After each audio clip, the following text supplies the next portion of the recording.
Hello भाई, नमस्ते, प्रणाम। भोजपुरिया रिएक्शन चैनल में आप लोग का स्वागत है। एक पवन सिंह का पत्नी है जो ज्योति सिंह, वो पवन सिंह के गाने पे इंस्टाग्राम पे रील बनाई है। तो ये सब बात देखकर अब सब लोग जानिए कि पवन सिंह और ज्योति सिंह एक हो गए हैं। कोई बोलता है लोग नहीं हुए हैं, कोई बोलता है लोग हुए हैं। ठीक है, तो आप लोग मान लीजिए कि पावर स्टार पवन सिंह जो है ज्योति सिंह एक हो गए हैं और इंस्टाग्राम पे जिंदगियां बेजान हो गई। जो पवन सिंह का गाना है उस पर ज्योति सिंह ने आज रील बनाई है। क्या मस्त रील है, जाकर देखिए इंस्टाग्राम पे।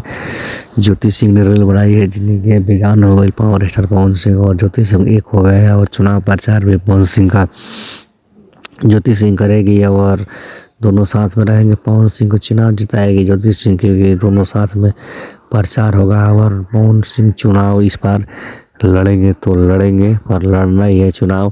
तो आप लोग अपना दुलार प्यार बनाइए और पावर स्टार पवन सिंह को 2024 में संसद